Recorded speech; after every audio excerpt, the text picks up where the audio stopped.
కుదురుతుందా నిజంగా? Action cinema అంటే అప్పుడంటే సబ్జెక్టులు, స్టోరీలు అలా వచ్చేవి. ఇప్పుడు చాలా రేర్ అది రావడం అనేది ఇంపాసిబుల్. కానీ ఈ సినిమాలో నిజంగా అది కుదిరింది అనేటప్పటికి సో నేను అనుకున్నాను ఓకే నా అభిమానులు ఫుల్ మీల్స్ దొరుకుతుంది, డెఫినెట్గా లైక్ చేస్తారని నేను అనుకున్నాను అండ్ యాక్సెప్ట్ చేశాను. షూటింగ్ వెళ్ళాం, అద్భుతంగా వచ్చింది. యాక్షన్ సీన్ చేస్తున్నప్పుడు కొంచెం అందరూ టెన్షన్ పడ్డారు. అంటే యంగర్ డేస్లో అయితే అలా అలా చేసుకుంటూ వెళ్ళిపోయాం. ఇట్ ఇస్ లిటిల్ ఛాలెంజ్ నాకు ఇప్పుడు. కానీ నాన్నాను మీరెవ్వరూ టెన్షన్ అవ్వద్దు, మీరు కామ్గా కూర్చోండి, నేను చేస్తాను, తర్వాత మీరు చెప్పండి అన్న.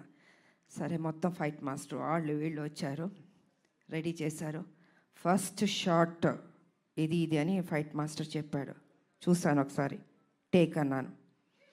కెమెరా ఆన్ అయింది, టపా టపా టపా చేస్తాను.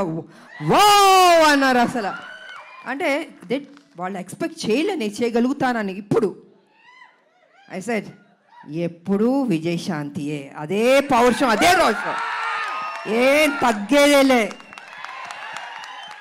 ఎంత ఏజ్ అయినా ఇలాగే ఉంటాను, స్ట్రాంగ్గానే ఉంటాను. ఎందుకంటే అమ్మ అని అంటున్నారు కదా, మా అమ్మ నాన్న ఆ డిసిప్లిన్ చెప్పి నేర్పించి ఒక క్రమశిక్షణతో నన్ను పెంచబట్టే ఈరోజు మీ అందరి ఆశీర్వాదంతో నేను ఈ స్థాయికి రాగలిగాను. Commitment, dedication